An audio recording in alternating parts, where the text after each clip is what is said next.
Welcome to the Software Process and Measurement Cast number 723. I'm Tom Quigley, your host. The SPaMCAST 723 features our essay on neglected WIP. Work that has been started and is now just sitting around is neglected. Running a team or organization above their natural level of WIP for any length of time causes flow velocity to slow, flow time to increase. When there's too much work, people try all sorts of techniques to get work done. Multitasking is the grandfather of them all, and we all know how that turns out. If you need a hint on that one, by the way, it's bad. In the end, all approaches to trying to do too much ends up with some things being juggled and ignored. That is neglected WIP. We also have a visit from Jon M Quigley in his Alpha and Omega product development column. In this column, Jon and I discuss time. Speaking of time, this is a lost episode. We started the episode discussing snow, last year's snow. We talked last week and we're discussing when the first snow will be this year. Sometime time flies and sometimes it doesn't. In Reread Saturday News, this week, we reread Chapter 10 of Coaching Agile Teams by Lissa Atkins. The chapter is titled, Coach as Coordination Conductor. The two most important items for me during this read of Chapter 10 are found in the first part of this chapter. Reflecting back on my previous cover-to-cover read, I think that the number of great facilitation techniques in this chapter caused me to overlook two very important concepts. The first is an approach for differentiating collaboration and coordination. The approach is simple but very powerful. Why would any coach care about observing the difference? Because the two concepts are very different and are useful in different situations. A logistics note. We have 3 more chapters, which we will follow with a recap before starting Extraordinary Badass Coaching, the journey from beginner to mastery and beyond. So about 4 weeks. Link in the show notes. Buy a copy. Start to read it. Remember, buy a copy of Coaching Agile Teams by Lissa Atkins and read along. Links in the show notes.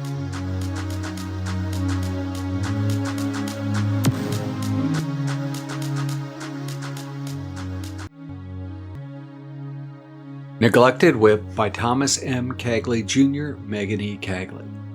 Work in process, WIP, is a simple concept. The simplest definition of WIP is any piece of work started and that isn't complete. It does not matter whether it's being worked on or waiting for a decision or the next step in the process. If a team pulls 2 pieces of work and starts working only to discover they have to have a meeting in a week to decide on the course of action, those 2 things are both still work in process, WIP, even if nothing much is going on until that next meeting. One of the bumper sticker sayings that define Agile is that teams should stop starting and start finishing. The basic meaning is that starting too many pieces of work causes teams to finish less than they should. Having too much WIP has all sorts of implications. A straightforward implication is that the higher the WIP a team has, the more time they'll spend switching between work items. That means more thrashing. The linear relationship between increased WIP and increased context switching is true for teams, organizations, or individuals.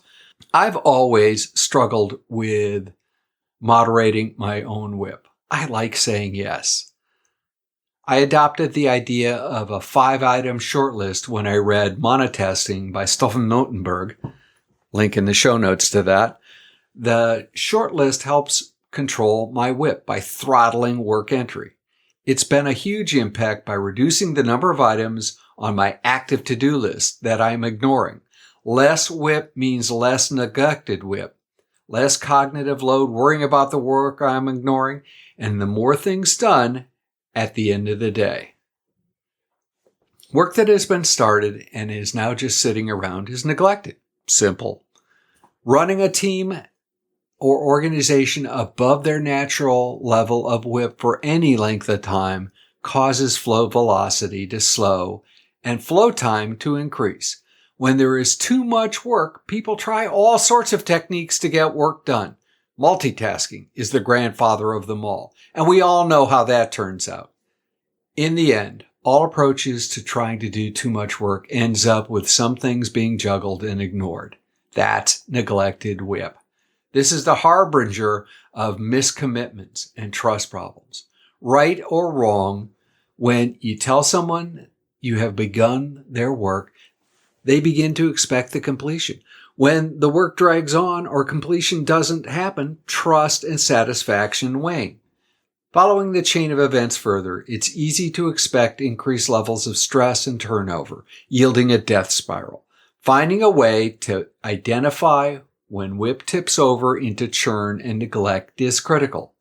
Being able to know where the line between the right amount of WIP that provides the best flow of value and the death spiral of inefficiency is not easy, but possible.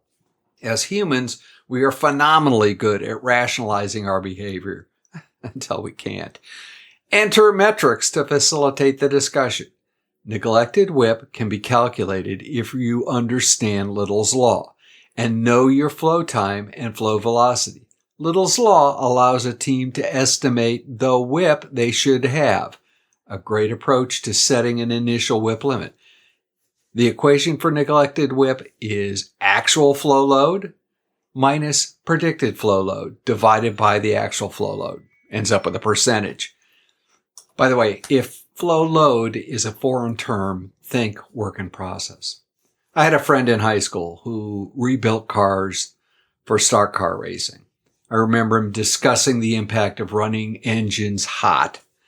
Michael V. once, and I must say only once, demonstrated to me on a back road that you could hit 130 miles an hour for a short period of time by redlining a car. He also went on to prove that running a car too long at that speed meant that you had to walk home and listen to a lot of swearing along the way. Teams are no different. Teams can run hot for a bit, but only a bit. Too much WIP causes a myriad of problems. As coaches, we can help teams develop a line they should not cross. Thoughts, comments, all welcome. In the next installment, we'll actually go through a quick case study and actually calculate the predicted flow load so that we can see neglected WIP in action. Thoughts, comments, all welcome. Please feel free to reach out to us at spamcastinfo@gmail.com. And by the way, you probably have the data to do this. Happy to show you how.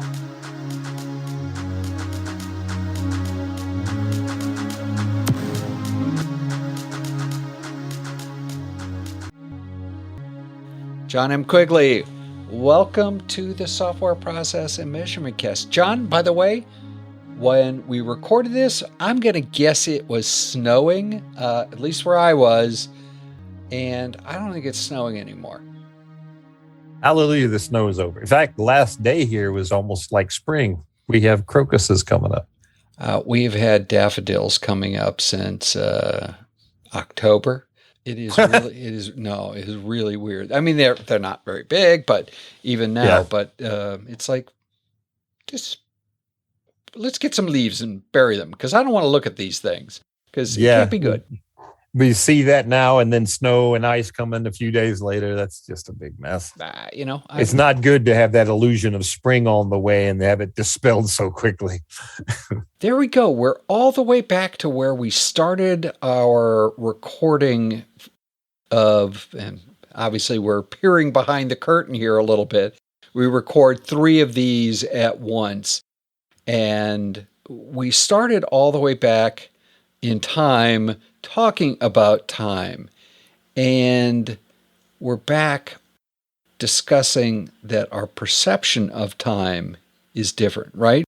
So we have these visual markers about how time works, and then we have the calendar that flips over every 24 hours or 1,440 minutes. I don't even know how many seconds. I guess I could scream at Alexa to tell me that, right? As someone who works in a product perspective, does your perception when you're in flow, do you see time as the same as when you're waiting for somebody to pick you up in front of your house and you're going to be late? Well, when I have to be somewhere, I'm pretty looking at, and it's a scheduled thing, I'm looking at time pretty hard. As in, if somebody says, meet me here at 11, I'm probably going to be there early, before 11, because I want to be there at 11 and I have to account for the contingencies. You know, when I'm working in product development kind of things, there are an infinite number of impediments that might pop up, and you have no way of predicting that. In fact, your time estimates may be slightly disconnected from reality, depending on how you derive these things. Certainly may not match exactly what's going to happen, or even within some range of expected possibility. So I think you have to kind of work with two different scales. When I work with my team to schedule how we're going to do these things, there's variance in there, right? They tell me this day something's going to be delivered. And then when we get to working on it and we see the rate is not going to produce that, I'm okay hearing that. I'm not going to panic or freak out. I'll look at what the consequences are and deal with it accordingly. But if I'm personally late for something, I'm very uncomfortable. So do you look at the distribution of probability for, let's say, a Monte Carlo analysis in terms of when you're actually going to show up somewhere? I mean, do you actually look at that and determine what the range of tolerance should be? No. Fortunately, most of what I do are personally are the sort of things that I've done before, or that I can do some quick look at and go, okay, that's about, like, for example, I just recently made a trip to play with some band members that I used to play with in the 90s. And I looked at what Google told me I could do the trip in. And I said, well, that's Google's speed. And I happen to know my speed's a little bit heavier on the throttle. Yeah. The exact opposite of that. So I said, okay, so Google says it takes me about 2.5 hours to do this trip one way. Then I'm probably looking at 2:15, maybe something like that.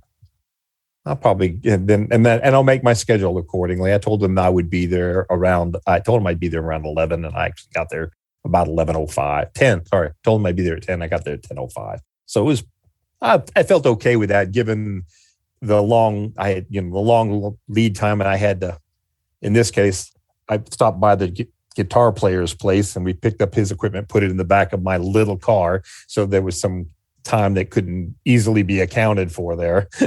I want to take my second amp. Okay. You do know this is a Hyundai Elantra, right? It's not a truck. But we made it work, and that was just a few minutes behind what I thought. And I was okay with that because it wasn't too bad. But if it's something less logistically challenged and things that I didn't know I was going to have to pick up, a second amp and 2 more guitars, then I would I would handle that a little differently, probably, if I was off the mark. So how would you communicate to someone, especially in the product development world, that time is not precise, right? How do you give them a range? Do you give them a range and a probability? If I have enough simulation or models or experience where I can start modeling some of the durations of some of the parts or all the parts, then I can start giving them a range. Most of the time, I look at what the worst case is. Well, not worst, but a worst-ish case scenario, because the worst case scenario would be something that never gets finished, and you'd have this skew all the way to one end. Mm-hmm. But I give them something on the other end of the thing. For example, I'm working a project where the tooling has to be rather precise, and there are a number of iterations of the tool to refine it. Right, there's a first build, and there's some conditioning loops after. There are n number of conditioning loops after, and the mold folks are saying this this is going to be about what this looks like worst case. And when I go talk to the customer, I'm like, okay, this is what we came up with, and this is why. But it doesn't always take n number of loops. Sometimes it takes n minus something, 1 or 2. And in those cases, we would be finishing a little early, right? And some also, one of the other big ones is testing variations. So I put those together, and I said, looks like we have maybe 2-3 months of depth under keel that things can slide a little bit without causing an impact on the launch. And that leads to something really important. If you have a project with no slack, as Kim Priest would used to tell me, you were on a death march. Well, that is true, right? Because yes, that is absolutely the Forrest true. Gump effect, right? Stuff happens. He used a different word, but this is business safe podcast. Yeah, stuff happens, and it's without a doubt. The longer your project runs, more stuff happens, right? There's more opportunity for stuff to happen. So the longer it runs, the more people, the more complexity, the more stuff. Just shifting people out, like somebody, you have a person in your team today, and he or she's carrying a pretty good load and doing it well, and they find another job or decide to leave, or the company decides they don't need the services anymore. Now what? The next person that comes in line is not likely to just pick up exactly where they left off and keep that same cadence. Improbable. Again, at least in the world that I live in, most people communicate about time with a relatively false sense of precision. Yeah. It's like, well, we're going to ship on November 2nd, and it's December 21st, the year before. It's like, how do you know that? Yeah. It's a probability range, but we're not conditioned. How can we condition people to understand? And it's probably not a normal curve, right? It's some degree of probability, and have that kind of a discussion. Is that possible in the product world? It might be, but I think you have to start from the very beginning with this. Like, have you ever been walking down the hall and an executive asks you about a particular product or project that might be coming? How long would it take to do something? Next week, right?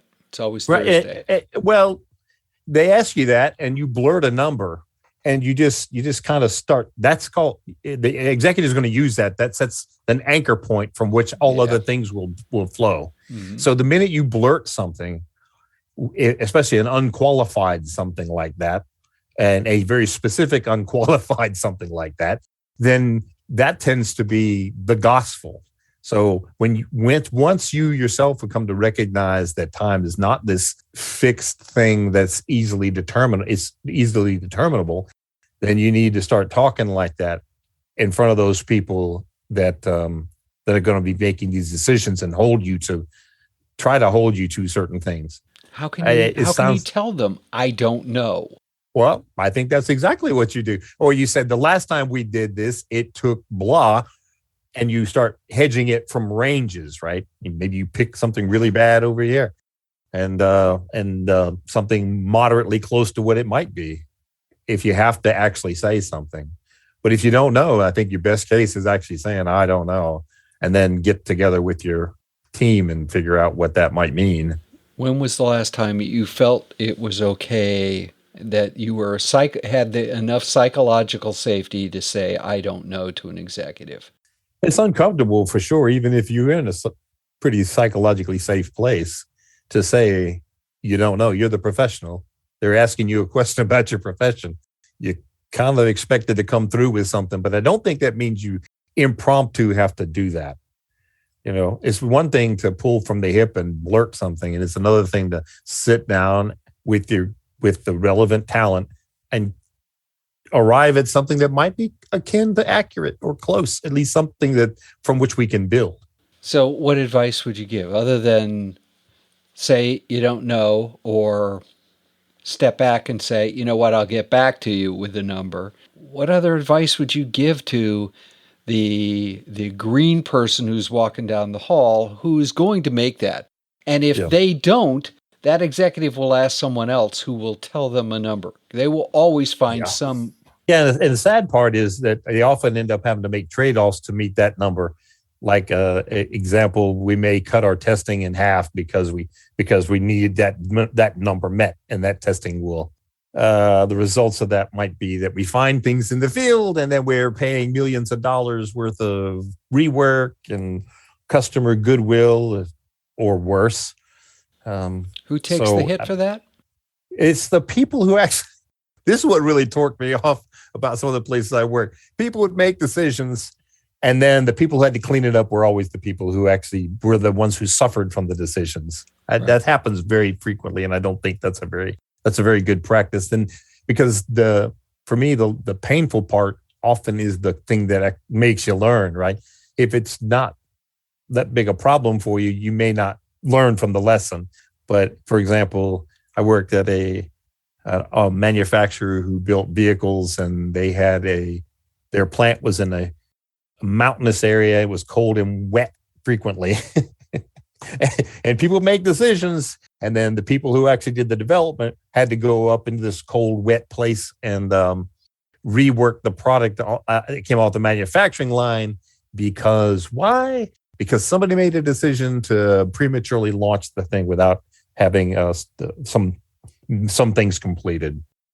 So, Jon, as someone who's been in the industry, and obviously, you've had a vast amount of experience, you and I can recognize that this disconnection has consequences.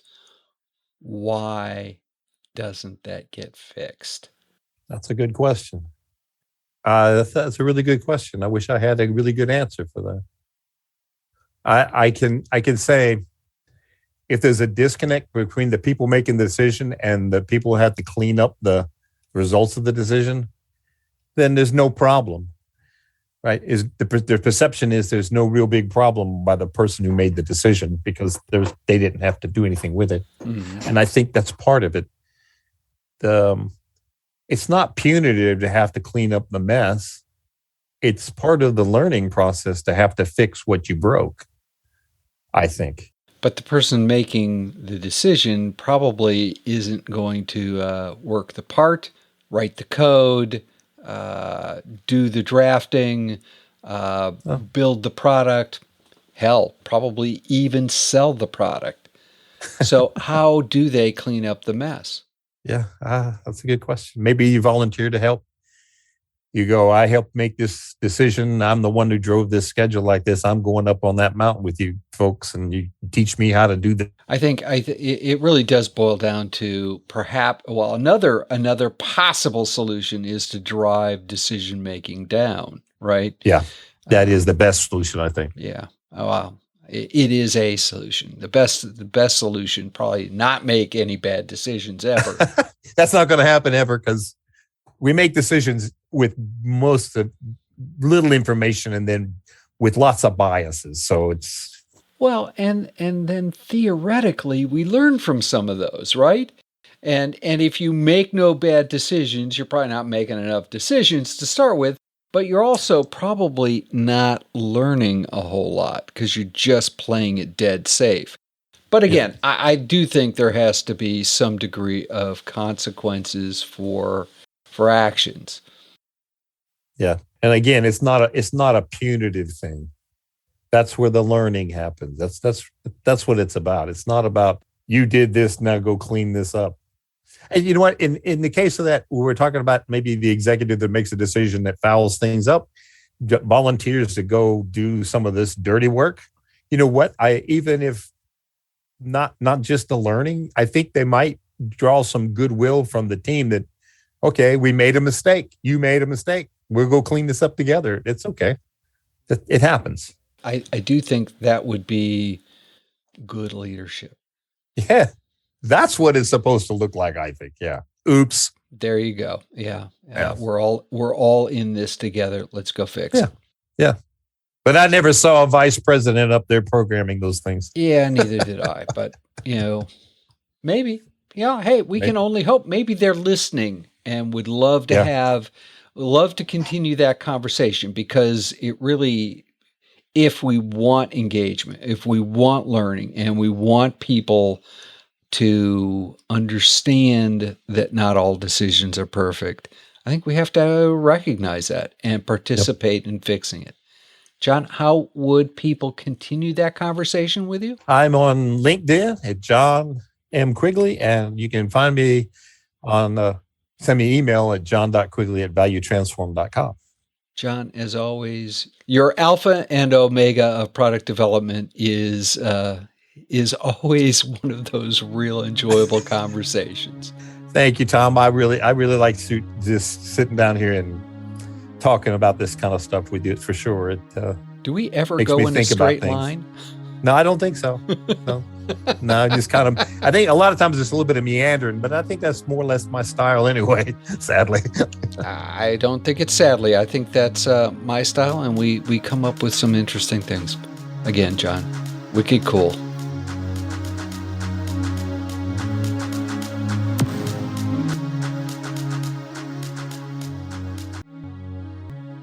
Quick advertisement. Controlling work entry requires preparation and knowledge building to establish a path to control work entry.